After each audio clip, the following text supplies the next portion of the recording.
คือខ្ញុំស្ពីកាបូបធំហើយមានសភៅមានប៊ិចអីនៅខាងមុខហ្នឹងតិចច្រឡំថាខ្ញុំមកគាត់ឌីឆ្នោតអីអ្នកនរគ្នាអត់មែនទេហ្នឹងគឺវិធីឡើងផ្ទះមីងអញ្ចឹងខ្ញុំមានតួនាទីជាអ្នកកាត់ចំណងដៃតែមុនពេលដែលមានភ្ញៀវនិយាយទៅមកខ្ញុំថតហ្នឹងគឺថ្ងៃត្រង់ថ្ងៃឡើងរោងអត់មានភ្ញៀវអីទេប៉ុន្តែគឺលើកទឹកក្រូចលើកស្រាអីមកទុកចិត្តខ្ញុំសពតមុនគេគឺប្អូនរបស់ខ្ញុំនឹងឯងគាត់សុំសពតមួយសុំមកប៉ងមកបងអ្វីដែលពិសេសខ្ញុំអង្គុយចិត្ត DJ ទៀតអេម៉ាយថ្ងៃហ្នឹងដែលអង្គុយថតមកខ្ញុំហ្នឹងគឺប្អូនចំនួនមួយរបស់ខ្ញុំណាអ្នកនរគ្នា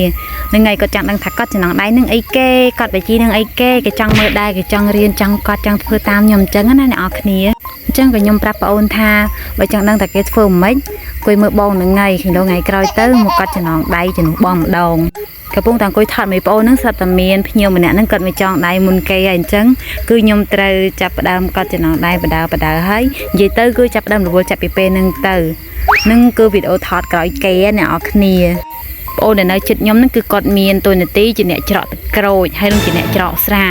ខ្ញុំគាត់តែតួលេខទឹកលុយហើយនឹងឈ្មោះអ្នកដែលចងដៃ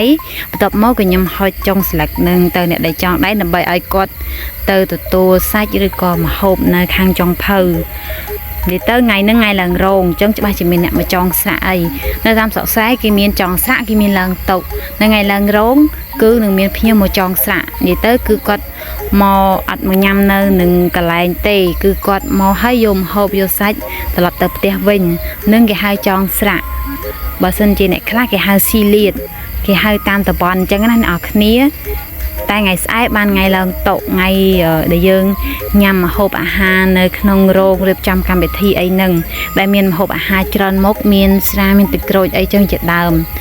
ដោយសារតែណាមួយថ្ងៃត្រង់ហ្នឹងក៏អត់មានភ្ញៀវច្រើនទេ